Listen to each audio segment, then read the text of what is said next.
Hello दोस्तों, मैं हूं साइंदन चैटर्जी। आपका स्वागत करता हूं मेरे चैनल मिस्टर जहाजी में। एंड आज हम लोग बात करेंगे मर्चेंट नेवी के स्पॉन्सरशिप के बारे में। जानेंगे स्पॉन्सरशिप क्या है, कौन ये स्पॉन्सरशिप के लिए अप्लाई कर सकता है, कब आपको अप्लाई करना, मतलब राइट टाइम कौन सा है स्पॉन्सरशिप अप्लाई करने के लिए, एंड कैसे आप स्पॉन्सरशिप को अप्लाई कर सकते हैं, एंड फाइनली स्पॉन्सरशिप के फायदे क्या है, सब कुछ मैं इस वीडियो में बताने वाला हूं। तो प्लीज वीडियो को कंटिन्यू कीजिए, एंड तक देखिए बिना कोई स्किप किए।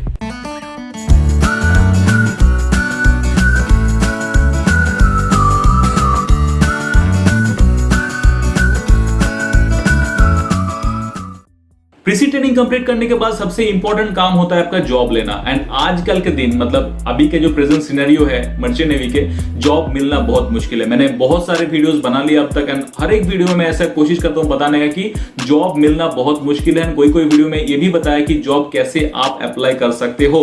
लेकिन सबसे इंपॉर्टेंट जो चीज होता है, अगर आप आज के डेट पे मर्चेंट नेवी में आना चाहते हो एज ए ऑफिसर, रेटिंग्स के लिए अगर बोले तो, अगर जीपी रेटिंग कोर्स करते हो तो अभी भी स्पॉन्सरशिप के लिए कोई जगह नहीं है। कोई आपको स्पॉन्सरशिप नहीं देगा, आपको जॉब खुद से लेना पड़ेगा। इसके लिए आपको एक वाइजली कॉलेज चूज करना है जो कॉलेज में प्लेसमेंट ज्यादा होता है। उसके ऊपर मैं ऑलरेडी वीडियो बना चुका हूं, अगर चाहो तो आप ऊपर कार्ड में जाके क्लिक करके देख सकते हो, या फिर उस वीडियो का डिस्क्रिप्शन में लिंक मिल जाएगा। लेकिन मैं जो स्पॉन्सरशिप के बारे में आज बात कर रहा हूं वो एक्चुअली ऑफिसर्स रैंक के लिए है, कैडेटशिप के लिए है। मतलब अगर आप डीएनएस करना चाहते हो, या फिर डिप्लोमा इन नॉटिकल साइंस जिसका मतलब डीएनएस है, या फिर बीएससी नॉटिकल साइंस, या फिर मेरीन इंजीनियरिंग, ये सब अगर करना चाहते हो तो आपको स्पॉन्सरशिप मिल सकता है।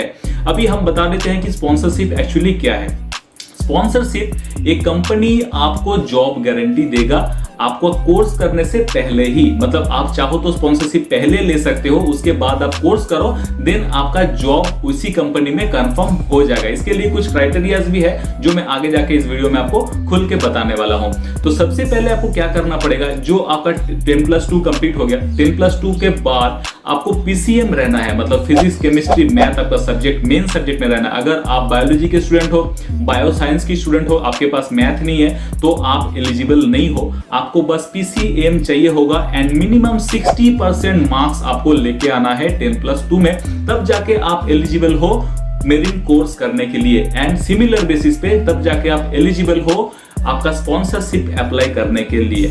अभी ये स्पॉन्सरशिप के लिए अगर मिनिमम 60% है तो परसेंटेज जितना ज्यादा होगा उतना आपके लिए बेहतर होगा स्पॉन्सरशिप मिलने पे। तो अभी सबसे पहले आपको काम क्या करना पड़ेगा, जैसे आपका 10+2 हो गया, आपका रिजल्ट आउट हो गया, आप समझ लीजिए 80% मार्क्स आप लेके आए पीसीएम में, एंड आपको लगता है कि मर्चेंट नेवी आपके लिए बेटर होगा। तो सबसे पहले आप जितने भी कंपनीज है, लाइक एंग्लो ईस्टर्न हो गया, मास्क हो गया, या फिर एमएससी हो गया, या फिर आपका ग्रेट ईस्टर्न हो गया, ये सारे कंपनीज के साथ आप कांटेक्ट कीजिए। आप चाहो तो फिजिकली वहां पे ऑफिस में जाइए एंड उनसे बात कीजिए। एंड उसके जो वेबसाइट है, इंडिविजुअल कंपनी के अलग अलग वेबसाइट रहते हैं, वेबसाइट पे आपको स्पॉन्सरशिप का फॉर्म मिल जाएगा। इससे बेहतर होगा, मेरा जो सजेशन है कि आप डायरेक्टली कंपनी के साथ बात करो फोन पे, या फिर डायरेक्टली कांटेक्ट करो जाके फिजिकली, एंड फॉर्म लेके आओ, वो फॉर्म भरो। फॉर्म भरने के बाद आपको, अगर आप एलिजिबल हो, अगर उनको लगता है कि वो स्पॉन्सरशिप आपको दे सकते हैं, तो वो आपको बुलाएगा उनके ऑफिस, एंड ऑफिस बुला के आपको एक इंटरव्यू लिया जाएगा। एंड ये जो पैटर्न है वो सबसे पहले आपको एक सीबीटी टेस्ट लेगा, मतलब कंप्यूटर बेस्ड टेस्ट लेगा। उसमें कुछ नहीं रहता है, सिप के जो नॉलेज में कुछ नहीं रहता है। मतलब उनको ही पता होता है कि आप बाहर से हो, अभी तक सिप नहीं देखे हो, सिप के बारे में आपको जानकारी नहीं है, तो इसके हिसाब से वो लोग आपको जीके के बारे में पूछेंगे, जनरल नॉलेज के बारे में पूछेंगे, मैथ के बारे में पूछेंगे, फिजिक्स या फिर केमिस्ट्री के बारे में पूछेंगे।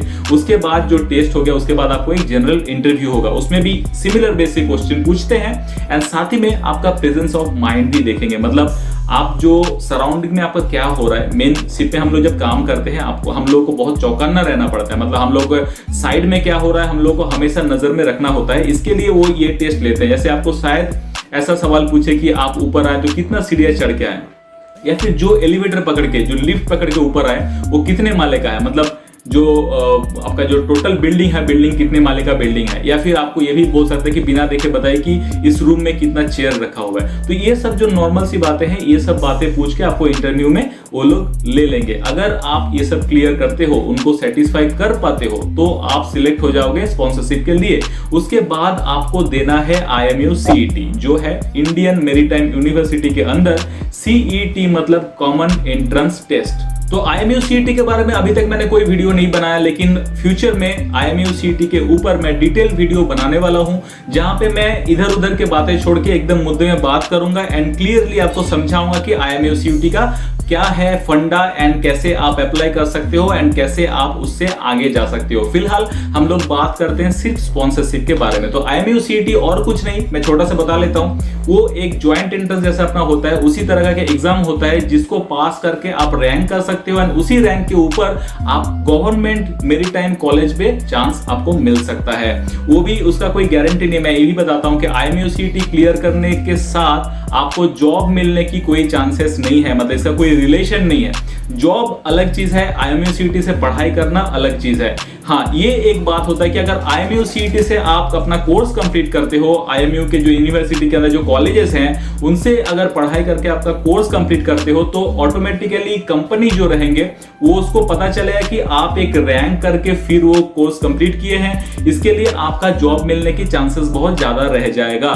साथ ही में IMU CET के अंदर जो आपका कॉलेजेस है उसमें कैंपसिंग भी होता है, तो इसके हिसाब से आपका सिलेक्शन हो सकता है। लेकिन स्पॉन्सरशिप अलग बात है। जो मैं अभी जो बताया, कॉलेज से जो सिलेक्शन होता है उसको प्लेसमेंट कहते हैं। मतलब आप पहले कोर्स कर लिया, कोर्स करने के बाद जो कॉलेज है वो कॉलेज कुछ कंपनीज को बुलाते हैं कैंपसिंग के लिए। अगर वो कंपनी आपको पसंद आता, मतलब अगर आप सिलेक्ट होते हो तो आपको जॉब मिलता है। इसको एक्चुअली कहते हैं प्लेसमेंट सर्विसेज। बट मैं जो अब कह रहा हूं वो एक्चुअली स्पॉन्सरशिप है। मतलब आप पहले से आपका जॉब फिक्स कर लेते हो, उसके बाद आप कोर्स करने जाते हो, देन आपको पढ़ाई करना पड़ेगा। एक बात भी मैं आपको बता देता हूं, आप ये मत समझिए कि एक बार आपका सिलेक्शन हो गया, आपका स्पॉन्सरशिप हो गया, इसका मतलब ये नहीं कि आपको गारंटीड वो कंपनी उठा लेगा, क्योंकि आगे जाके आपको पढ़ाई भी करना पड़ेगा, आपको मेहनत करना पड़ेगा।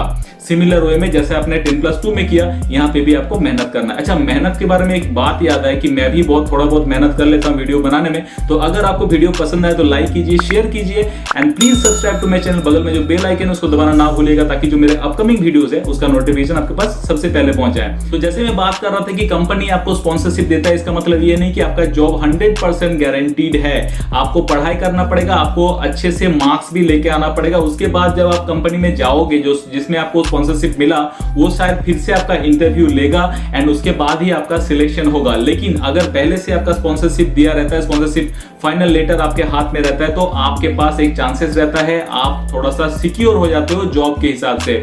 एक ऐसा भी सवाल आ सकता है कि अगर IMU CET आपको स्किप कर सकते हो कि नहीं, मतलब अगर आपको स्पॉन्सरशिप मिल गया, स्पॉन्सरशिप मिलने के बाद IMU CET देना है कि नहीं, कि डायरेक्टली आप कोई भी प्राइवेट कॉलेज में भी एंट्री कर सकते हो। तो आंसर इज नो। कोई भी कंपनी में अगर आप जाते हो, IMU CET आपको देना ही पड़ेगा। मतलब अगर आपका स्पॉन्सरशिप हो गया, स्पॉन्सरशिप देने के बाद वो लोग आपको डेफिनेटली बोलेंगे IMU CET। मतलब IMU CET आपको क्लियर करना बहुत इंपॉर्टेंट है।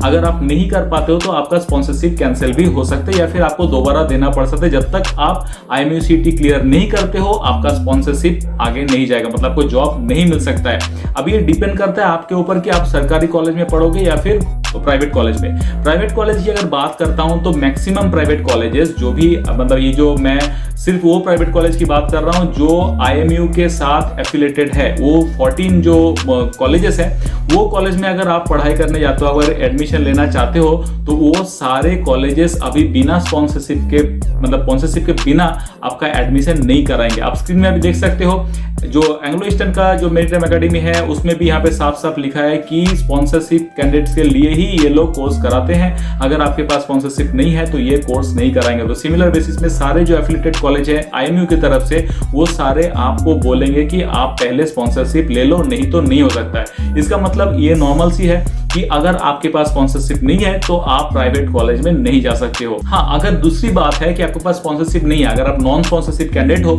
एंड आप IMU जाते हो एंड आप अच्छे से रैंक भी कर लेते हो, आपके पास स्पॉन्सरशिप नहीं है, बाद में भी आप ट्राई करके देख सकते हो स्पॉन्सरशिप के लिए।